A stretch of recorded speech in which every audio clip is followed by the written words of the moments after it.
You're up first, huh? Clarence Hill, All-City DLS. Mike, could you just talk about your emotion when you found out you guys had been eliminated, and what were your thoughts then to the way your team played and never quit, never gave up? Definitely. I mean, before the game, it was a real punch in the gut, to say the least.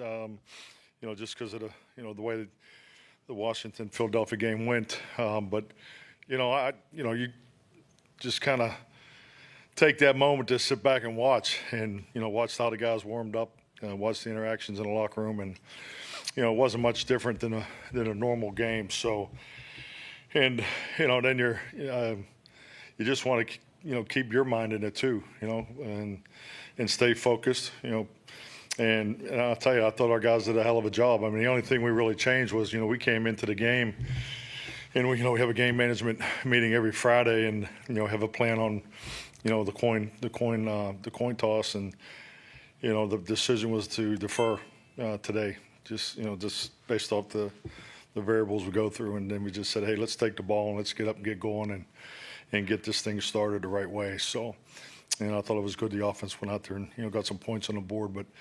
I just love the way our team plays. I just can't say enough about the locker room. Their pride, their character, their toughness, resiliency, defense. Had to have it with the takeaways there in the fourth quarter. It's remarkable just to see the bounce back. And give Tampa a lot of credit. I have a lot of respect for Todd. That's a hell of a football team. Offensively. We were able to get some points on the board near the first half, but boy, we just, their run defenses, that was a grind. It was definitely not a bright spot for us, but when teams play to one another, like we have been the past month, you win games, and that's the reality of this league. It's so hard to win a game in this league, but I just can't say enough about the character of our football team, and really was no blink.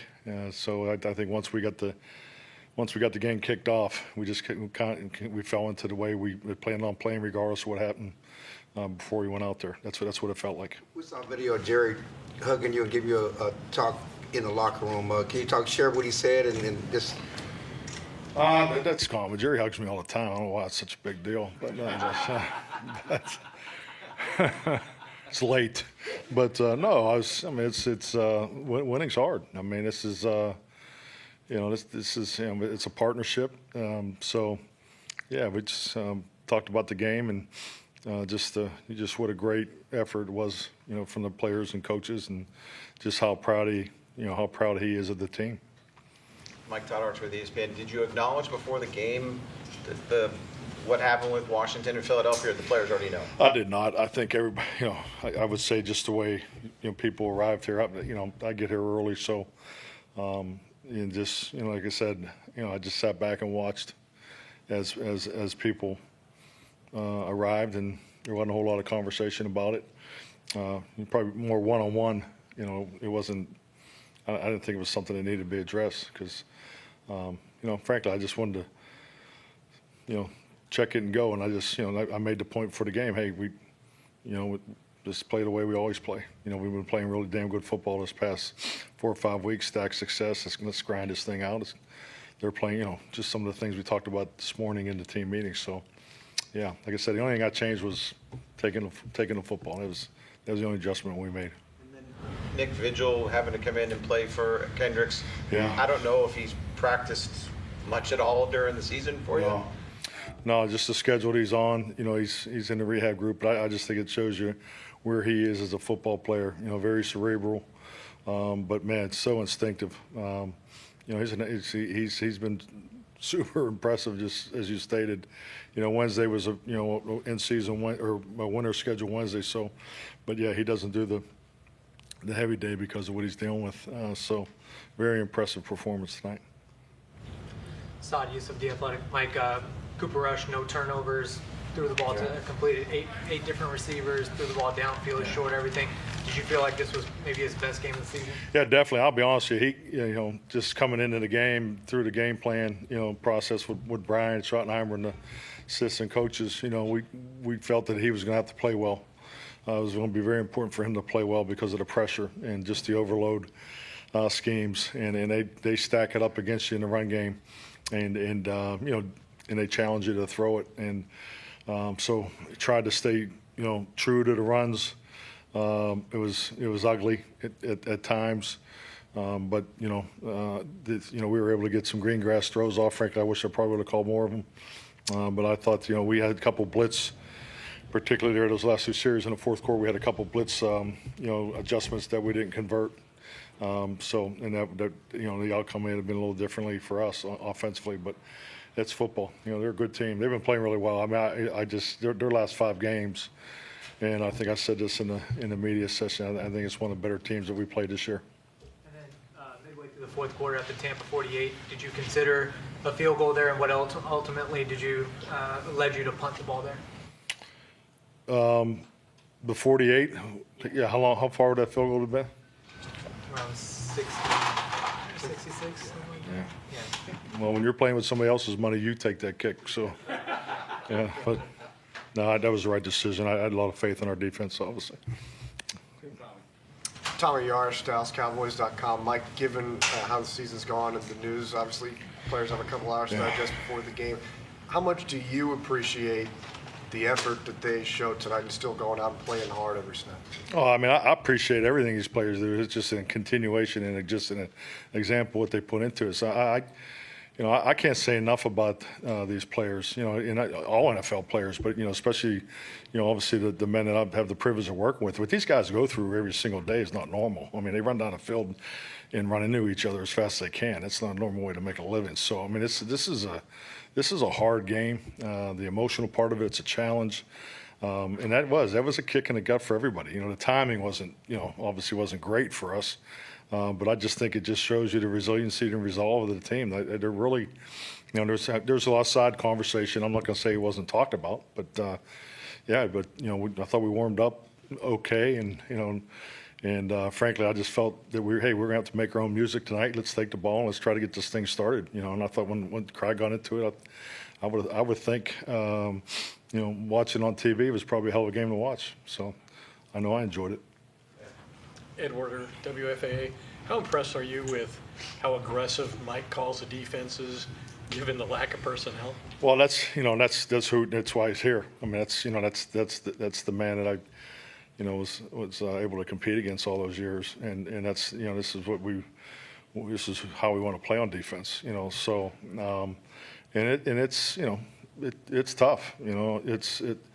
And especially when you're trying to take away Mike Evans and those things like that. But once again, he called it strong, and and our guys came up with the takeaways. The takeaways won the game. I mean, they were just, and not only did they win the game, the timing of it in the fourth quarter when the game was on the line. That's just remarkable the way our guys just went after it and got it done.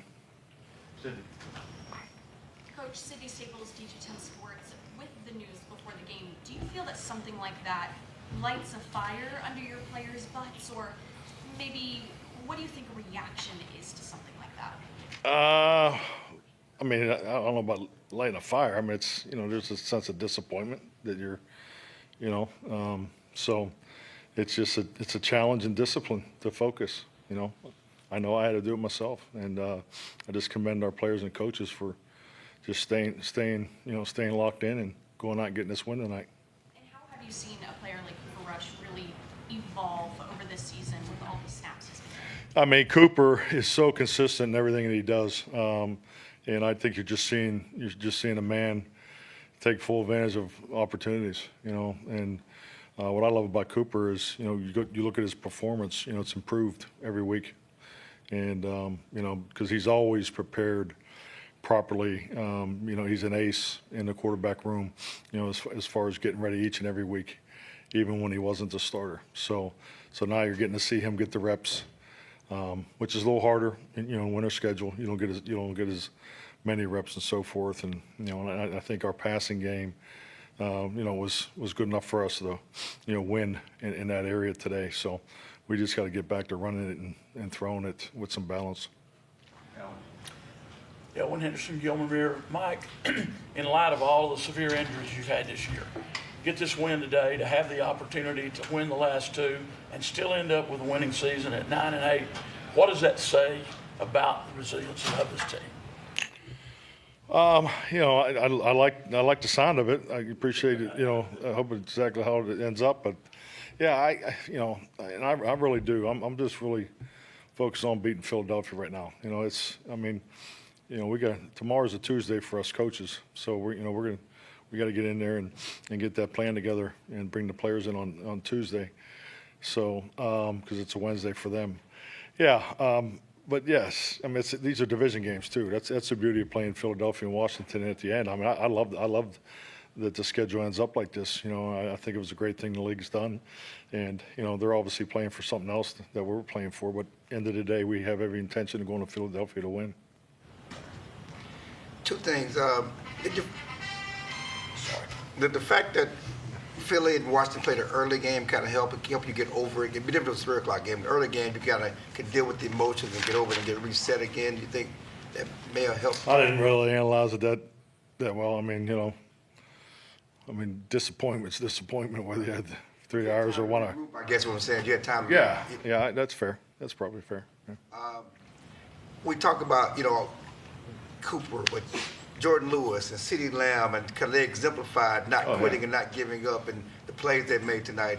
I mean, Jordan, just, you know, you think about the injury he had, just to come back from that, and in the way he's played the last 2 years, and you know, I mean, it's, you know, that's probably the biggest moment, or you know, clearly the biggest play of the year. You know, his interception, that was huge. That was a huge play, and so proud of him. CD just fighting to get back in there, you know, and just tells you about him. So, you know, because obviously we were in and out, and you know, trying to get back to some things because you know we had some, you know, we felt like he was going to have some opportunities today, and we were able to get him out there on a couple of them. So, but yeah, I just think it shows you who they are, you know, and you know, I think everybody says, oh, you know, the coach is always talking highly of the locker room. Well, this is what I'm talking about. This when I talk about it's a great locker room. This is the definition of it. This is what a great locker room looks like, you know. And it's you know, it's a mixture of men from all over the country, all over the world, and different personalities, obviously, and circumstances that we've discussed at length already. But when it came time to play, they played their asses off and won. And I can't tell you how proud I am. Last one, Tom. Mike, you talk about the pride and that you feel for your players and your coaches, but what do you think that their fight and resiliency says about you and the job that you've done? I don't know. It's, you know, I just, like I said, I'm proud that everybody stayed the course, and you know, I think it's just this is how we roll. So, Merry Christmas. I'm not going to see you guys, huh? Are we up tomorrow? Oh shoot! All right. Merry Christmas.